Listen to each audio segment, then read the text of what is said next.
மாறி மாறி தமிழ்நாட்டில் திமுக அண்ணா திமுக, திமுக அண்ணா திமுக. இவர்களால் தமிழ்நாட்டுக்கு இனி எந்த பயணம் கிடையாது. இவருடைய பயனெல்லாம் காலாவதி ஆகிவிட்டது. இவர்கள் தமிழ்நாட்டுக்கு இனி தேவையில்லை.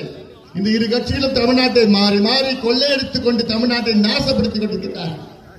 இன்று முதலமைச்சர் ஸ்டாலின் அவர்கள் சொல்கின்றார், ஒரு பக்கம் திராவிட மாடல், நயா மாடல் வச்சிருக்கீங்க, பழைய model.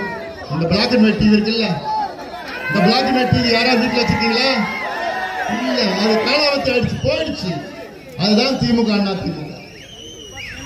LED TV, LCD TV தான் நம்ம மேடையில் நிக்கிற தேசிய ஜனநாயக கூட்டணி. அதுதான் புதுசு.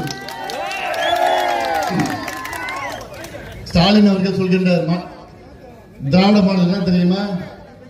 தமிழ்நாட்டில் உள்ள இளைஞர்கள் மது இல்லாம இருக்க முடியாத ஒரு சூழல் தான் திராவிட மாடல்.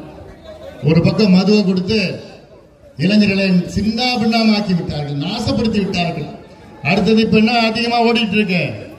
கஞ்சா, அபின், காக்கின், ஹெரோவின், எல்எஸ்டி, அது மாத்திரம் இது எல்லா அமெரிக்காவில் இருக்கிற போதை மாத்திரம் எல்லாம் தமிழ்நாட்டில் தான் இருக்கு. அதெல்லாம் ஆளுங்கட்சி, காவல்துறை எல்லாம் தெரியும். ஆனால் நடவடிக்கை சரியான முறையில் எடுக்காத காரணத்தால் தான் பள்ளிக்கூடம் போற பிள்ளைகள் எல்லாம் இன்னைக்கு போதைப் பொருள்ல சிக்கிட்டு இருக்கிறாங்க. இந்த நிலை தொடர்ந்தால் அடுத்த 10 ஆண்டுகளில் தமிழ்நாட்டில் மனித வளம் இருக்காது, ஹியூமன் ரிசோர்சஸ் எதுவுமே இருக்காது. அதெல்லாம் எனக்கு ரொம்ப பயத்தில் இருக்கிறேன். நான் ரொம்ப பயத்தில் இருக்கிறேன்.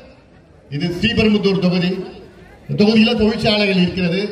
திமுக ஆட்சிக்கு வருவதற்கு முன்பு ஒரு மிகப்பெரிய ஒரு உறுதி கொடுத்தார்கள். என்ன வாக்குறுதி? நாங்கள் ஆட்சிக்கு வந்தவுடன் தமிழ்நாட்டில் இருக்கின்ற தொழிற்சாலைகளில் 80 விழுக்காடு தமிழர்களுக்கு, உள்ளூர் மக்களுக்கு வேலைவாய்ப்பு உருவாக்க சட்டத்தை கொண்டு வந்தோம் என்று உறுதி கொடுத்தார்கள். கொண்டு வந்தார்களா? எவ்வளவு பெரிய அயோக்கியத்தனம், எவ்வளவு பெரிய ஏமாத்து வேலை. ஆந்திராவில் அந்த சட்டம் இருக்கு. ஆந்திராவில் கும்மிடி பூண்டி தாண்டி ஒரு ஸ்ரீ சிட்டின்னு ஒன்று இருக்கு, தெரியுதுல? அந்த ஸ்ரீ சிட்டிக்கு உள்ள போனா அங்கே வேலை செய்கின்றவர்கள் எத்தனை பேரு தமிழ்நாட்டை சார்ந்தவர்கள்? யாரும் கிடையாது. அங்க 90 விழுக்காடு ஆந்திரா மாநிலத்தை சார்ந்தவர்கள் தான். 90 விழுக்காடு. ஆந்திராவிலே சட்டம் இருக்கிறது, தெலுங்கானாவிலே சட்டம் இருக்கிறது, கர்நாடகாவில் சட்டம் இருக்கிறது, மகாராஷ்டிராவில் சட்டம், குஜராத்தில் சட்டம் இருக்கிறது. ஏன் தமிழ்நாட்டில் கொண்டு வரணும்? செய்திகளை உடனுக்குடனும் துல்லியமாகவும் தெரிந்து கொள்ள சப்ஸ்கிரைப் பண்ணுங்க.